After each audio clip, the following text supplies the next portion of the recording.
Bonjour à tous, j'espère que vous allez bien. Bienvenue sur votre chaîne. Alors aujourd'hui, j'ai décidé de partager avec vous un cours qui est très important concernant les lois de Newton. Mais avant d'entamer ce cours, je vous propose de commencer avec des compétences mathématiques qu'il nous faut pour aller plus loin dans ce chapitre. Donc merci de suivre le cours jusqu'à la fin. Donc, on va commencer par un plan. Donc, tout d'abord, on va commencer par le repérage d'un point, c'est-à-dire comment déterminer la position d'un point dans un repère. Ensuite, comment faire la projection d'un vecteur, comment déterminer le vecteur de vitesse, le vecteur d'accélération, et après, on va parler des fameuses lois de Newton. Et à la fin, je vous propose un petit résumé. Donc, on commence tout d'abord par le repérage d'un point. Donc, comme vous savez, donc le repérage d'un point, c'est-à-dire déterminer la position d'un point qui se déplace. Qui se déplace donc dans un repère, bien sûr. Donc, le repère qu'on a l'habitude d'utiliser, c'est le repère OX, Y, Z. Donc, c'est un repère cartésien. Donc, nous, qu'est-ce qu'on va faire? On va commencer par un mouvement qui est rectiligne, donc c'est-à-dire qui se fait dans une dimension. Donc, dans une dimension, c'est-à-dire on n'a qu'un seul axe, donc l'axe des X, ou bien l'axe des Y, ou bien l'axe du Z. Donc, on a l'origine O et un vecteur unitaire, donc I. Donc, ce vecteur unitaire, donc c'est lui qui donne l'orientation de l'axe. C'est-à-dire, si on se déplace dans ce sens, c'est positif, dans l'autre sens, c'est négatif. Pourquoi unitaire? Car sa longueur, donc c'est un carreau, ou bien 1 centimètre, ou bien 1 mètre. Donc toujours on parle en termes de 1. C'est la raison pour laquelle on l'appelle donc vecteur unitaire. Donc comme j'ai dit, ce mouvement, c'est un mouvement rectiligne. Pourquoi? Car il se fait suivant un seul axe. Donc nous, on va considérer un corps G. Donc pour déterminer sa position, donc il suffit de déterminer le vecteur OG. Donc pour aller de O vers G. Donc c'est simple dans ce cas. Donc pour aller de O vers G, donc il faut faire un petit ou bien un seul caron dans le sens positif. Donc OG égale à 1 fois I.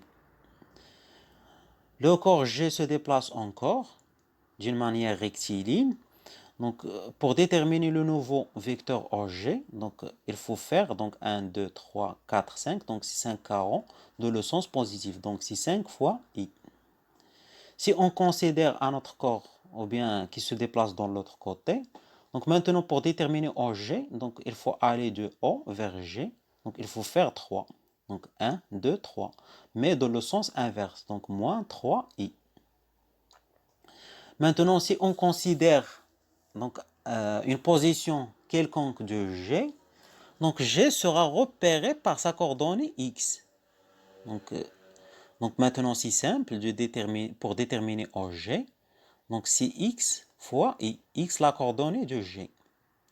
Donc bien sûr, ce O, ou bien ce vecteur OG, c'est ce qu'on appelle le vecteur de position. Donc position car il nous donne la position du corps G.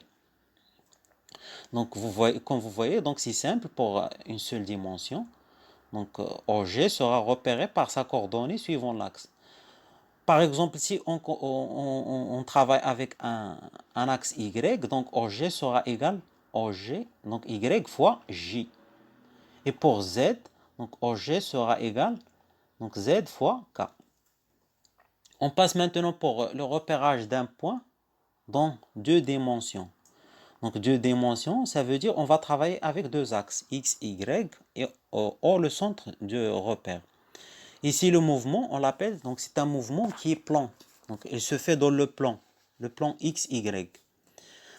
Donc I le vecteur unitaire du X, G le vecteur unitaire du Y. Donc on va considérer un corps G. Donc maintenant, pour déterminer la position du G, donc comme d'habitude, il faut déterminer le vecteur OG. Donc c'est simple.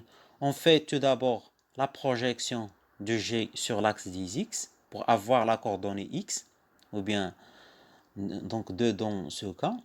De la même façon, la projection de G sur l'axe des Y, donc c'est 1. Donc maintenant c'est simple, pour déterminer OG, donc c'est 2 fois I, plus 1 fois G.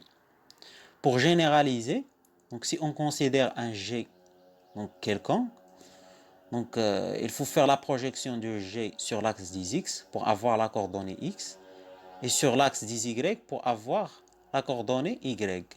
Donc maintenant c'est simple, donc OG sera égal X fois I plus Y fois J. Donc ça c'est le vecteur de position pour 2D. Donc on a X fois I plus Y fois G en général. Donc maintenant on passe pour le repérage d'un point dans 3 dimensions. Donc 3 dimensions, on a les 3 axes, X, Y, Z. Bien sûr les 3 vecteurs unitaires de chaque axe. Donc on va considérer encore G. Donc ici le mouvement se fait dans l'espace, donc 3D.